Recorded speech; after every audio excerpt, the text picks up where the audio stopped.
Please be aware, in this podcast series we talk about all areas of safeguarding, which some people may find upsetting. So please make sure you're okay listening to today's topic. Be mindful of those around you, such as children, that you might not want to listen in. Hi, I'm SSS Safeguarding Director Sam Preston. And I'm former head teacher and content author Sarah Spinks. Hello and welcome back to Safeguarding Conversations, and I'm here today with Sarah and we're talking about safe for recruitment. Now, Sarah, you've said before that recruitment is one of the most important safeguarding decisions a school makes. So maybe you could just recap why that's so important. Yeah, that's right, Sam. Every appointment, whether it's a teacher, teaching assistant, volunteer, or even a contractor, that carries a huge responsibility to protect children. Keeping children safe in education 2025 makes it very clear that safer recruitment isn't just about ticking off checks at the end. It's really about embedding safeguarding into every stage of the process, right from the very first job advert through to induction and training. Yeah, so it's about culture as much as compliance, yeah? Exactly. Think about that first advert. It should make the school's safeguarding commitment crystal clear. That acts as both a reassurance to parents and a deterrent to anyone who might be unsuitable. Even job descriptions and person specs, they should spell out safeguarding duties, like reporting concerns to the DSL, or promoting safe online use. And governors and leaders need to keep that policy live, not just filed away. Absolutely. A safer recruitment policy should sit firmly within the child protection framework, and it has to be reviewed regularly. So let's move on. Let's look at applications. Why do schools insist on application forms instead of or alongside CVs? Well, CVs on their own, they just don't give that full safeguarding picture. Application forms capture a candidate's entire employment history, the qualifications, references, and any gaps. And gaps mustn't ever be ignored. So frequent job changes, vague reasons for leaving, these need following up. KCSIE 25 also requires an online search of shortlisted candidates. And that's not snooping, it's about checking publicly available information for any safeguarding risks. And I think I'm correct in saying that now there is a statutory requirement for an application form to be filled in and accompany a CV. Absolutely. Now, isn't it? There's actually a statutory requirement for it. And of course, references. I'm just thinking back to my involvement in the police review of practice following the Soham case. And as we know, that safeguarding case led to the introduction of Criminal Record Bureau checks, CRB checks, which they were known as. Now, of course, they are Disclosure and Barring Service checks, DBS checks. That led to all these checks and indeed the focus on safer recruitment. Because one of the things that happened during that process was that references hadn't been taken up. It was one of the things that were highlighted. So they are absolutely vital too, aren't they? Oh, they really are. At least one should be secured before the interview, ideally from the current or most recent employer. And I do know that, I've had colleagues who had Ofsted inspections who, when they did a deep dive into, an anonymised recruitment paperwork, were unhappy that a reference hadn't come from the employer, not from another head teacher, for example, but from somebody else in the school.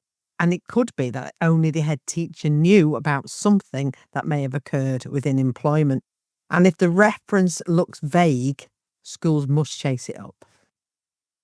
And this is a bit of an off the wall, and I realise I'm probably going to throw this at you, Sarah, but if you received an application form from somebody who didn't have a reference from their current, if they were currently employed and they didn't have a reference from their current employer, what would that say to you? That would say to me that something amiss has gone on. And it may be very innocent miss, but I would chase it, and I would not shortlist somebody without going back and saying, actually, I'd like to shortlist you, but I'm not going to because you haven't put your current employer, or you haven't put the head teacher, etc. So for me, it's about the vigilance and the bravery to go back and say, you need to do this. You need So to put this it'd down. be a real prompt. It would be a red flag to me. Yeah, Yeah. it's a prompt. Yeah. So interviews, we're not just looking at ability here, like teaching ability or whatever ability. Where are they? No, we're not. You know, interviews must test safeguarding attitudes as well as competence. So every panel should include safeguarding questions. Things like, what would you do if a child disclosed something to you? Or other, safeguarding scenarios. Panels should have at least 2 members, and at least one should have completed accredited safe for recruitment training. I think that's really important. I know in the school, when I was named safeguarding governor for a very long time, we did talk about it obviously in the kind of verbal interview bit, but we also built in a couple of scenarios into practical exercises where candidates actually had to follow a series of prompts. Yeah. And they can be very, very revealing. And it's not to say that would maybe make you think twice about employing somebody, but it would highlight that perhaps this person maybe will need more than just the safeguarding induction. Absolutely. It may, Well, it says their level of competence, doesn't it? And their level of knowledge and skill, which then allows you as a school to be able to sort of look at their CPD for the next to make them really sort of robust in their knowledge and skills. Yeah. Absolutely. So what happens once a candidate's successful? Can you talk through the pre-appointment checks, Sarah? Well, again, this is a non-negotiable list. So you must identify verification, the right to work, an enhanced DBS with a barred list check, prohibition from teaching, Section 128 where applicable, childcare disqualification checks for early years, overseas checks if relevant, and health declaration. So for trainee teachers, schools need written confirmation from the initial teacher training, the ITT provider, that all the checks are complete. Nobody should start until checks are done, unless in exceptional cases there's a written risk assessment and close supervision. Yeah, That's and for KCSIE. And I think actually, we do have to underscore exceptional cases. Yeah. Oh, yeah. And it's something I wouldn't feel comfortable with, to be perfectly honest. I would always wait until all those checks are in.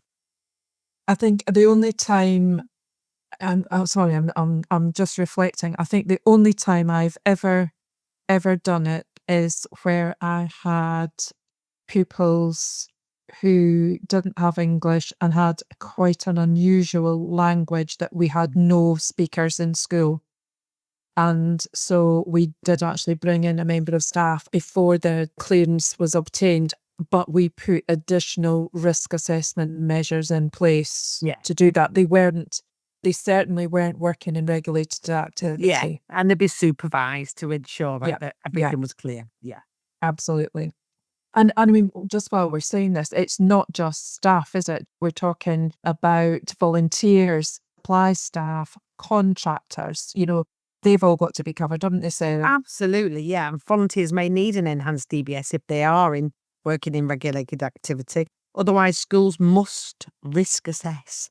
With agency staff, schools must get written confirmation that all the checks are complete and still verify ID on arrival. Contractors in regulated activity require enhanced DBS checks too. And don't forget governors and trustees. KCSIE 25 says that they must all have enhanced DBS checks as well. Right. So now, regulated activity is basically work that gives a person close and unsupervised access to children. For example, teaching, training, caring for, or supervising children on a regular basis. So, for example, if a volunteer is in that position, then the full set of checks apply.